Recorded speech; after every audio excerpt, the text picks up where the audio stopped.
So, welcome. Is anybody in here expecting to see content related to PS Cache?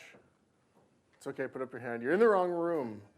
There was a scheduling change, and now, instead, in this room, I'm going to talk to you about a fascinating concept of making awesome PowerShell prompts. My name is Thomas Rayner. I work at Microsoft. I'm not an evangelist or on the product team. I'm just a guy who uses the stuff, who happens to have a blue badge.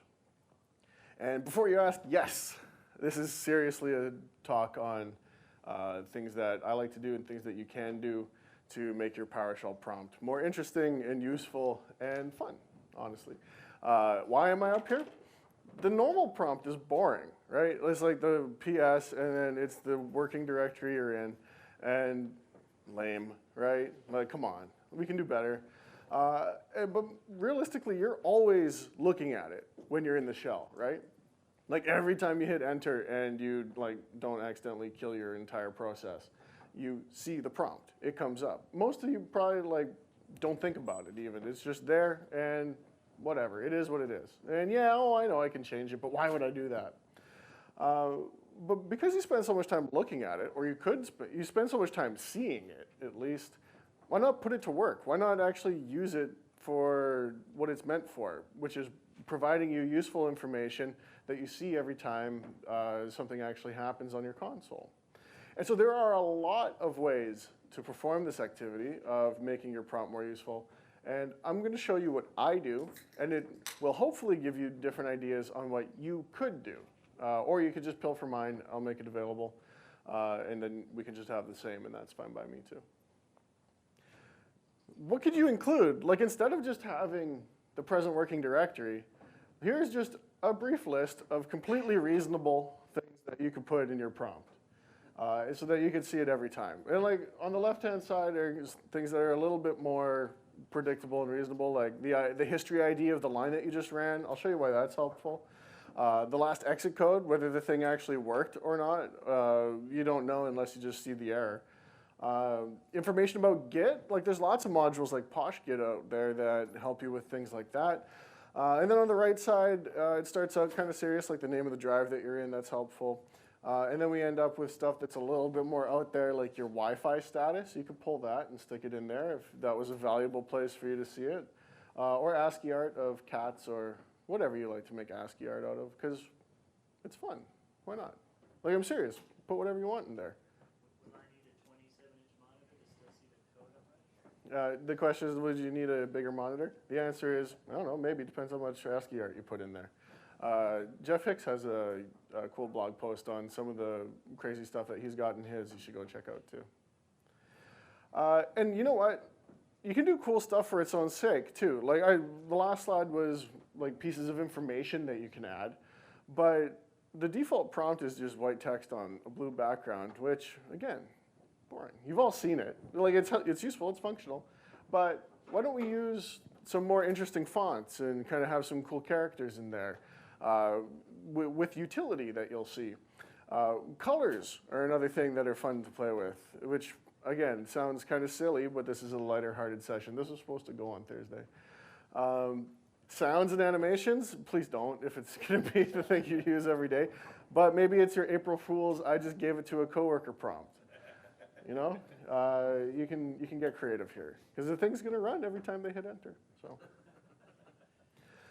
the key to unlocking all this, don't read the stuff on the right. It's just a screenshot of one of the docs pages on Microsoft. The link is right there for reading more, or just search Microsoft Docs Ansi escape sequences. What these are, if you're not familiar, they are special sequences of characters that you can type into the console to make cool stuff happen. Cool stuff like, okay, now read a little bit.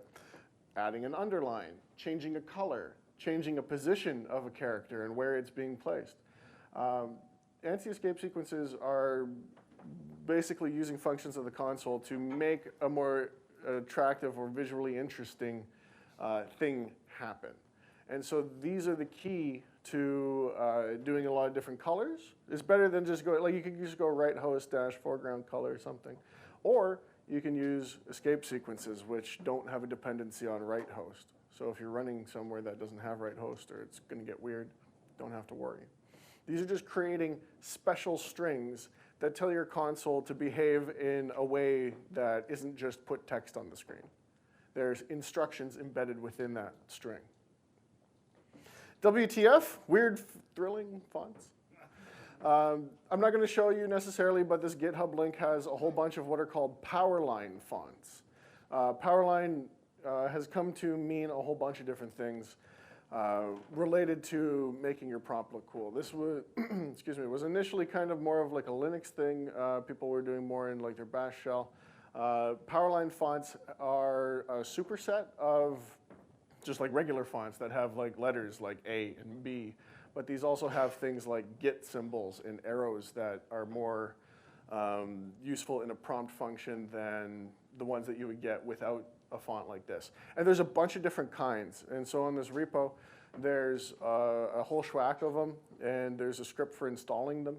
And if you trust the script, you can run it and install all those fonts randomly on your computer, or you can just pick and choose the ones that are actually useful to you.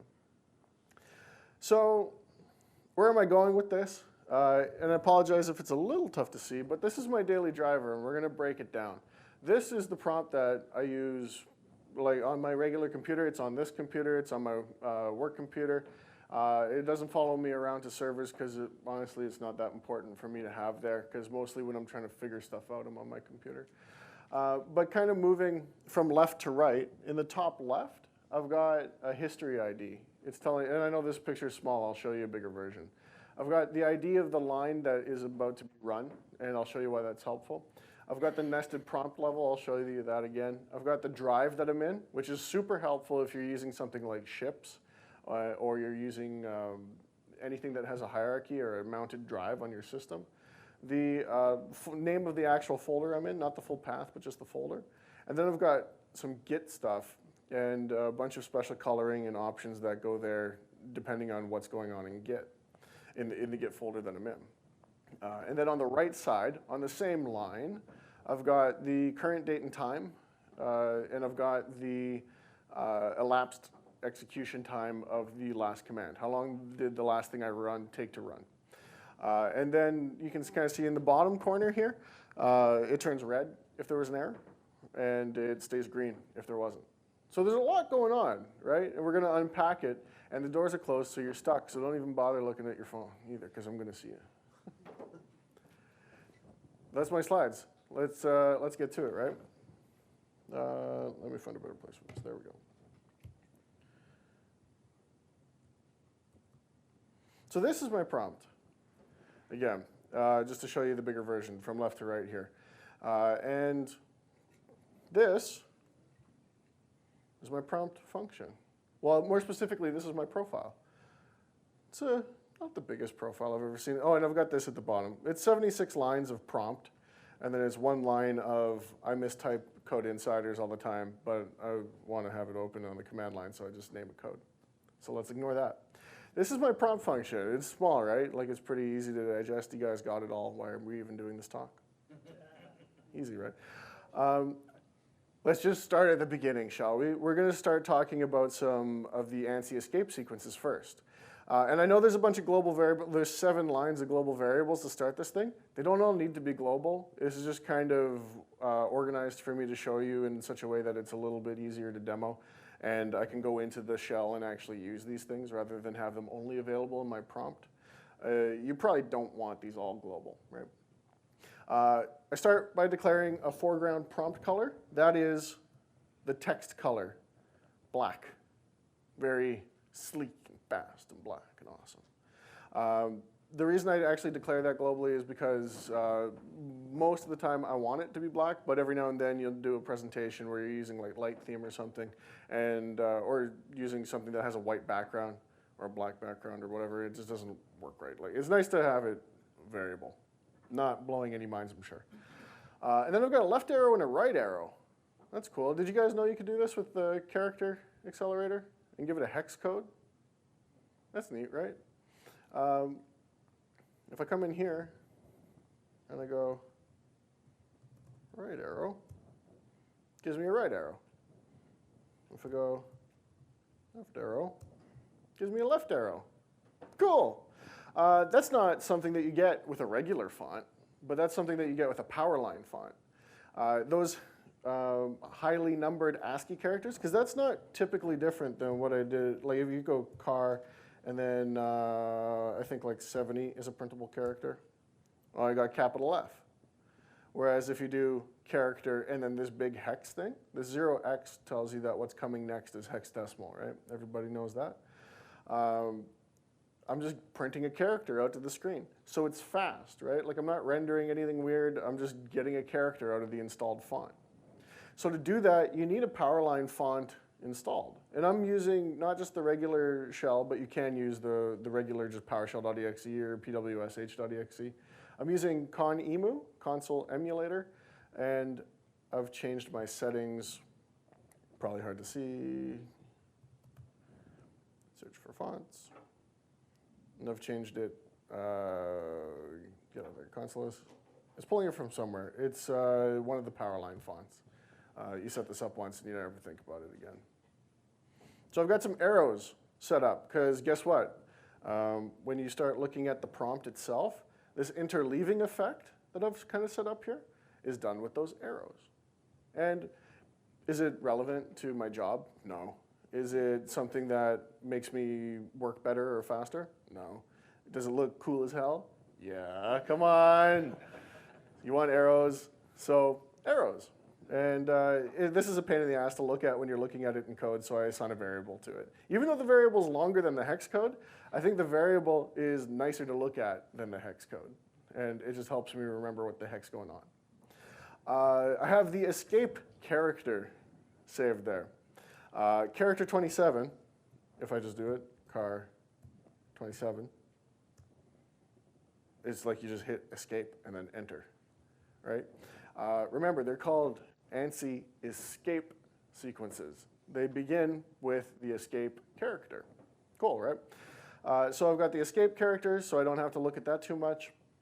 And then I've got the sequences that help you denote the foreground and background colors. Because these things get a little bit squirrely, especially if you're cheating ahead and kind of looking at how some of these strings start to look. You're going to go, that looks like crap. And you'd be like, yeah, okay, good thing you have these variable names. That really helps it. But this is another one, like where you want to set the foreground color. It's escape and then an opening square bracket and then 38 semicolon 5 and then like a semicolon and then a number for your color and then the letter M and then the string that you want to put. It just rolls off the tongue, right? So it obviously doesn't. So to save myself a little bit of mayhem, I store the foreground and background escape sequences in a variable so that I can embed them in a string more conveniently. And that's going to come in to play a lot as we go. And again, where do you find this out? The docs page is helpful. It tells you exactly what you need to be doing. And then I have just like a string called $prompt. It just writes out my prompt. Like that is the content of the prompt, because I write that out predictably at the end of my prompt function. All right? So if you have ever tried to work with a series of elements, you'll have discovered that a collection is handy. Like if you want to say, oh, I need this, and I need this, and I need this, and I need to go through them all and make a string out of them, store them in a collection. And you might think, I'll store them in an array. And then you would have a poorly performing prompt, and you should feel bad about yourself because there's better performing collection. No. I'm using generic lists here. Is anybody in my C# PowerShell command list thing this morning? A few hands? Yeah. So we played around using different types of collections in there than just regular arrays. And so this is a generic list of script blocks. And it is, again, global. Doesn't necessarily have to be, but I like screwing with it. And this is just kind of for me, called prompt write. And as the comment very helpfully and completely describes with no more questions, it is all the stuff that's right aligned on my prompt. So this is this, if you can see my gesturing with the mouse. This with the time and date stuff and the elapsed time and the stuff that's on the right side is what's coming out of here. So let's go through it. And it's a collection of script blocks, and as you know, you can just execute a script block and get the output out of it. So down at the end here, we basically just invoke all these script blocks and join the contents together. And we'll try to kind of go through it relatively quickly here. The first one is going to change the foreground color to whatever the error color is. We'll get to that in a second. And then this M tells the console that, okay, this is setting the foreground color for the thing that I'm screwing with. And then the 0 is just using the format operator to stick in a left arrow. You guys remember what left arrow looks like? Looks like that. You guys think you figured out what a left arrow that's got error color of whatever I set it to looks like? Looks like that. Looks like that, where I've just highlighted. So that's all that does. That, in completely easy to read, digestible line of code, makes a little blue arrow. Thank you. Yeah. Yeah. No. It's kind of a lot of dorking around to get a left arrow, isn't it? But it's cool, so you like it. This error color in the actual prompt function, you guys know what this does? This $? Tells me, it says true. Okay, perfect, it's a constant. No, it tells me the last thing that I executed, did that complete successfully or did it throw an error? And if I do something like throw, oops. I got an error, and now if I look at $? It says false, because the thing had an error. And notice how this turned to red, or orange, because Conemu is fun. I've got this set, if $error, so if it's true, then give me a color of 22, and if it's not, give me a color of 1. And that is being plugged in here. So this line says the foreground color, set it to the error color, and then this M is basically like a separation that, I don't know why it's M, it just is. And then the 0, I had it right, is the left arrow. And then so it's being plugged into that. So that's what a lot of the rest of this kind of follows. There's going to be a bunch of formatting in a string, and then a format operator, and then the content that I'm actually putting in that thing to be stuck in there after. So that knowing that pattern that gets followed for most of the rest of this is going to help the rest of this go faster as you'll kind of understand what's going on. So the next thing that isn't an arrow is actually helpful in some ways is we're setting the foreground color to the foreground prompt color. So we're just saying black because black text. Okay. And then we're setting the background color to whatever the error color is.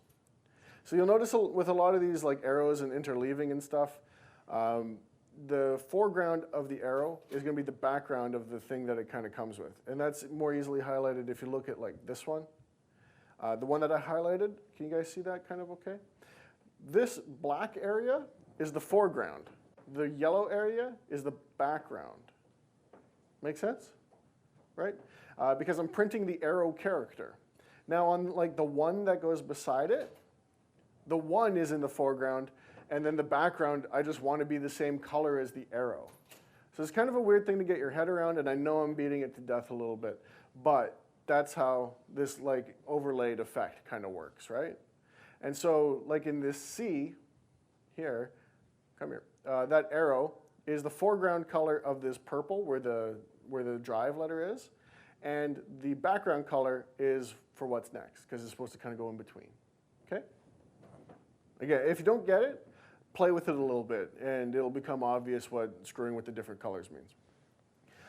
So I'm setting the foreground color just to the foreground color of text, and the background color to the same foreground color that I set the arrow to, because it's kind of a group. And then what am I sticking in there? This monstrosity. This is probably maybe the hackiest, kind of fuggliest thing that I'm doing. In this, most of the rest of it is relatively good practice, but this is not. I'm saying here, get history, right? If I do get history, here's all the stuff that I've executed in this session. And you know something cool? If I go, actually no, we'll get to that. But I'm getting this, and if I go get history, just take 0. Get all the properties. It has like an execution status. and when it started and when it ended, and it tells you how long it did. And these are represented just as datetime strings, but they have an actual datetime object associated with them. So I can make a time span here out of the elapsed time span of start to end. But I've got a little, and I format that with this C operator. String formatting is not what this is totally super about, but.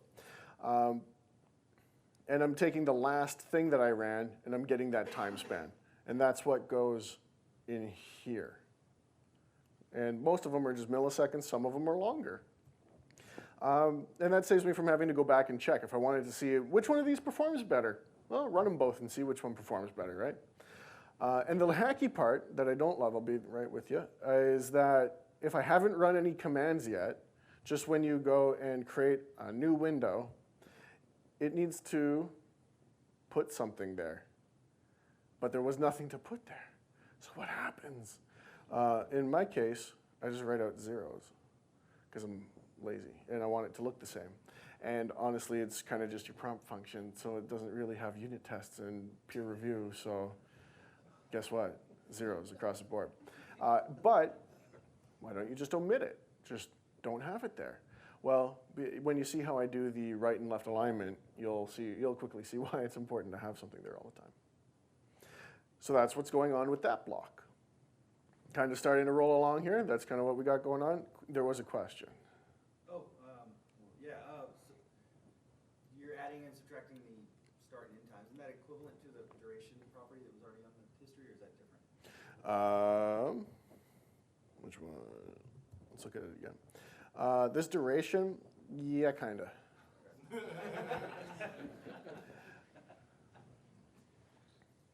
No more questions from you.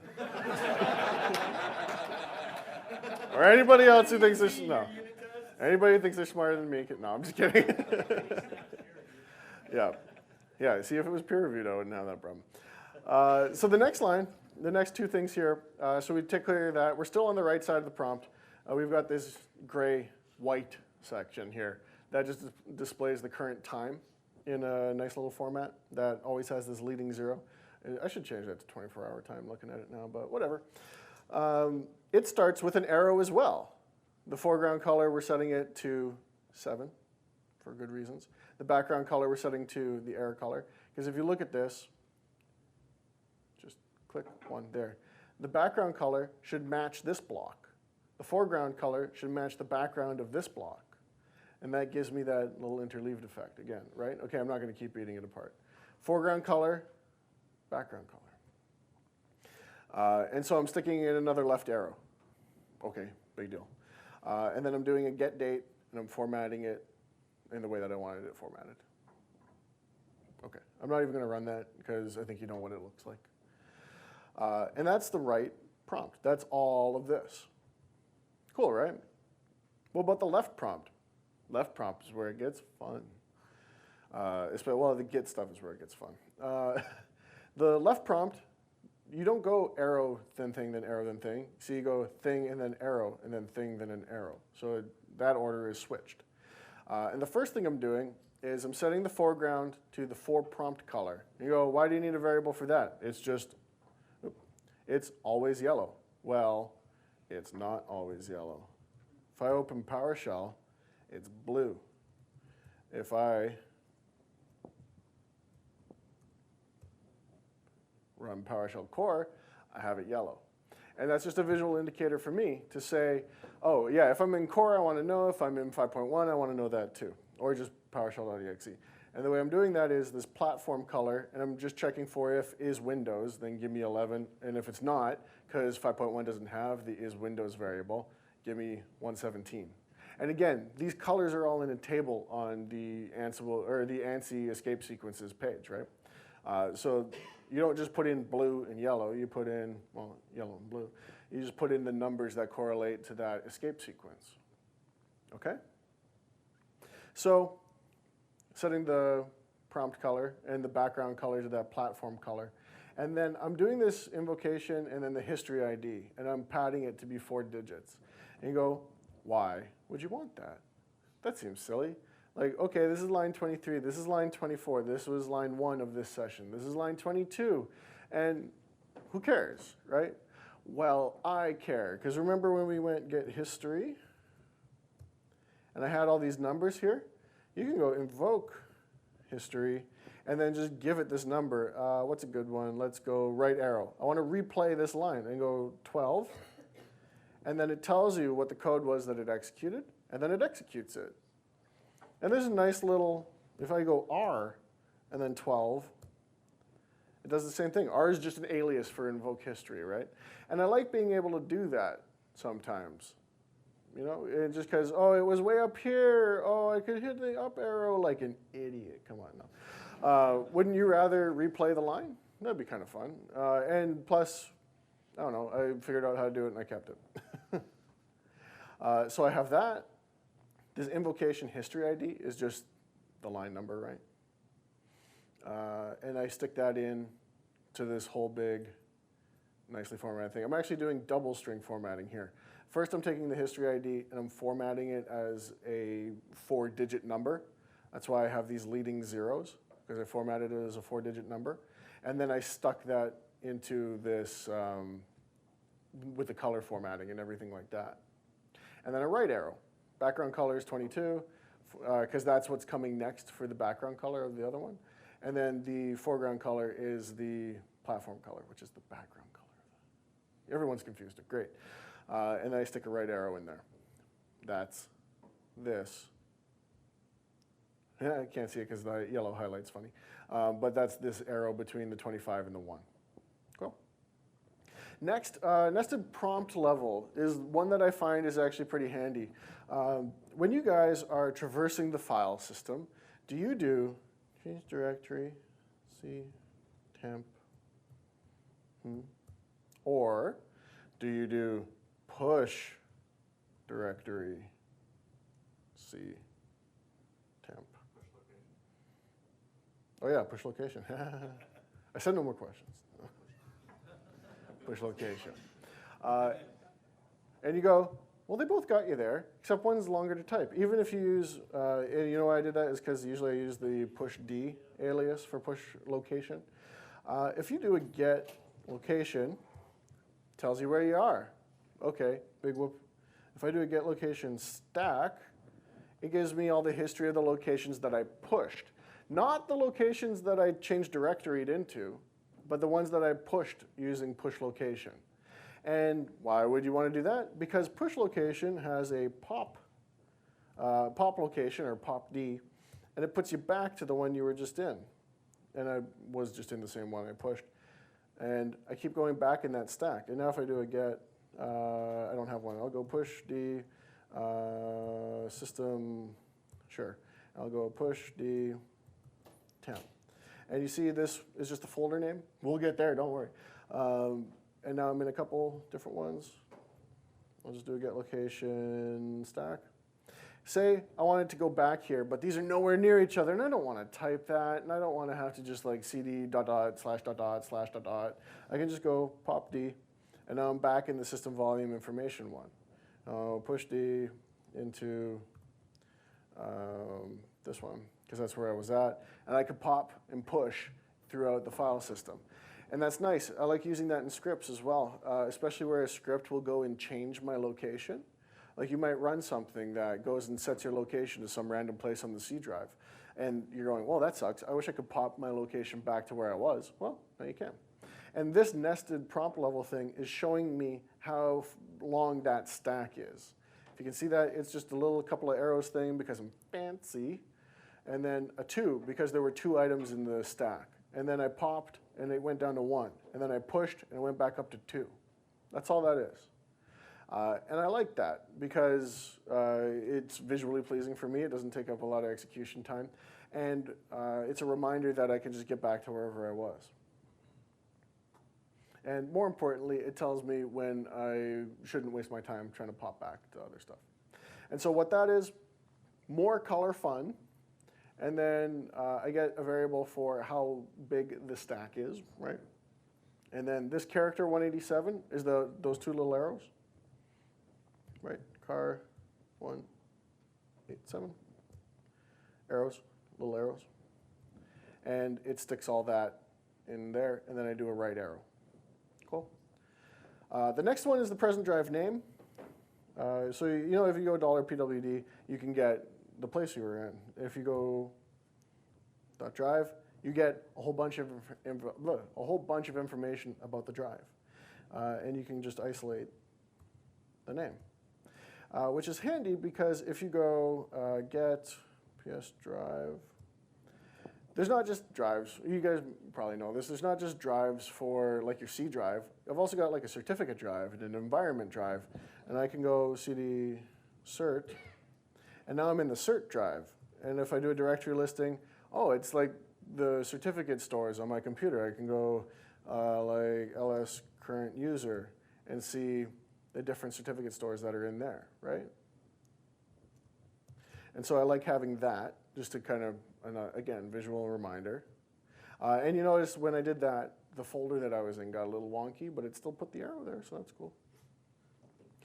So I put that name in there because I like having that. And then this last part is just a split path on the present working drive dash leaf. You guys know you can split path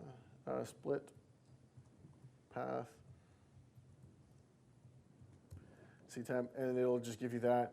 And if you go dash leaf, it'll just give you the end kind of thing. You're obviously well familiar with the regular PowerShell prompt that gives you your entire path. And I'm not changing this because I think that's not useful. I'm keeping this part because I think it is useful. And I like knowing where I am in the file system, right? It's kind of helpful when you're navigating. But I don't want the whole big-ass string that tells me that I'm in C, system32, this, oh, okay, goodness. Just give me the folder name, and that's enough for me. So that's these two parts. There's more.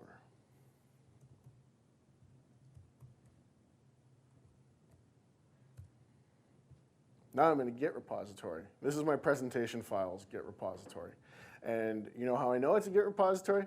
Because of my computer. No, because this purple master part showed up. And this is the name of the branch that I'm in. And if I do like a new item test.txt, I got that in there. You know what? Let's try a different one. This one's a little wonky.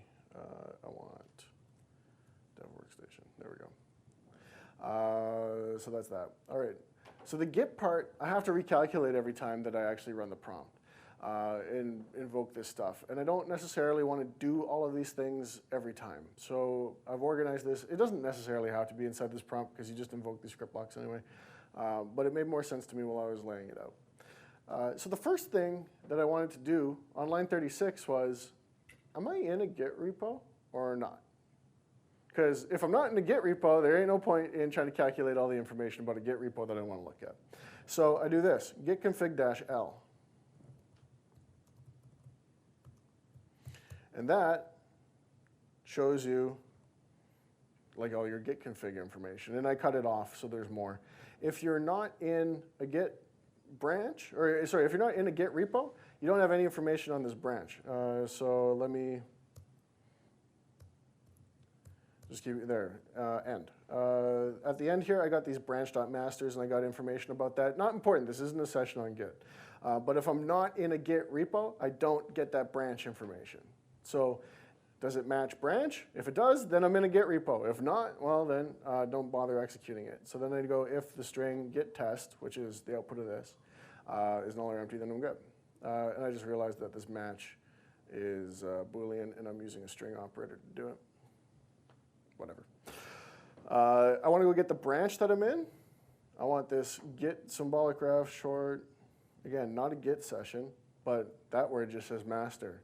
Well, and this word just says master. It's because it's just the name of the branch that I'm in. Again, not a session on Git, but handy. I want to get the status. Am I ahead or behind in my commits? Am I ahead of the upstream or am I behind? And then this distance is something that gets put together later.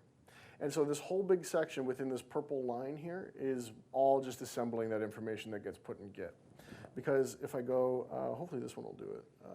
New item. I made a new item, and see how that little arrow changed colors from purple to kind of like a green-yellow pea soup color? It was definitely my first choice. I definitely didn't just take the first color I hadn't already used that showed up good on a black background. Didn't do that. See how that's that? Because if I do a git status now, I have a change to that file, right? And if I do a git add, now I have the whole thing's yellow. And that's helpful for me. This is really like why I like this prompt. And if I do a git commit,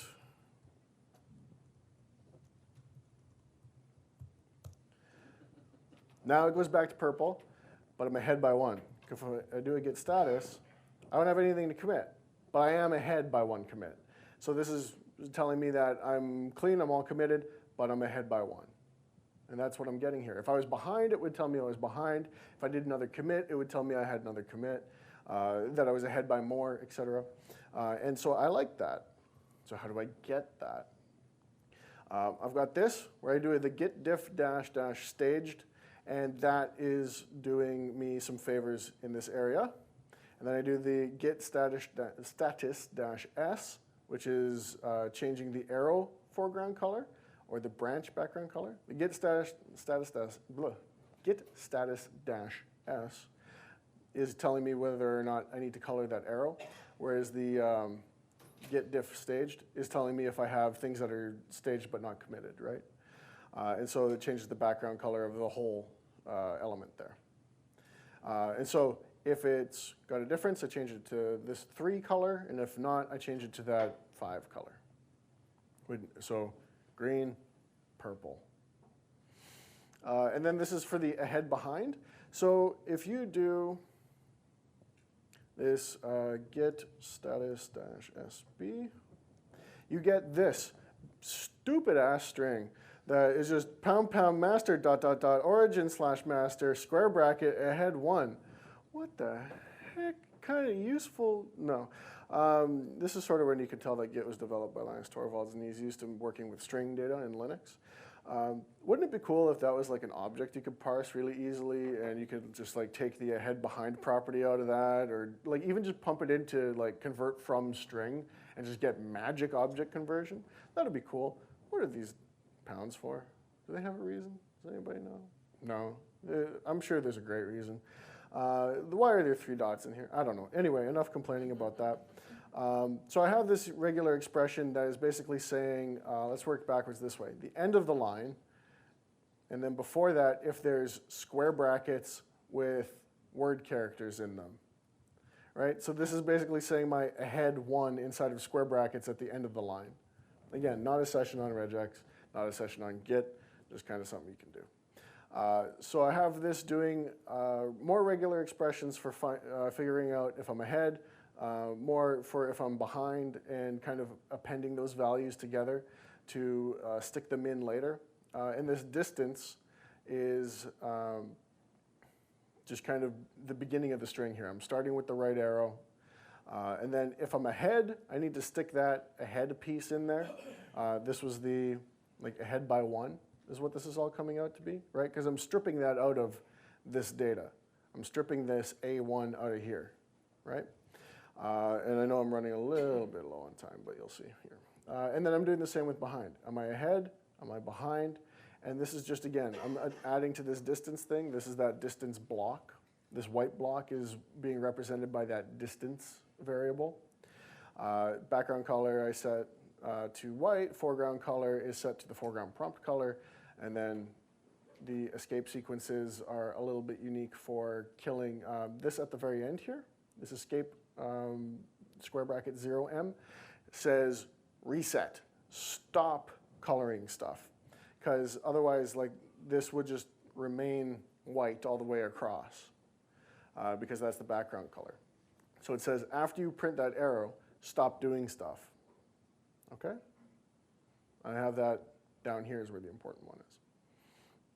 And if there's no ahead or behind, then just write the right arrow with the purple color, or whatever color it's supposed to be, the arrow foreground color. Okay? And then the git prompt is you set the background color, set the branch background color, depending on whether it's green or purple, depending if I have commits that I haven't, or sorry, depending if I have stuff staged that I haven't committed. And then put a right arrow.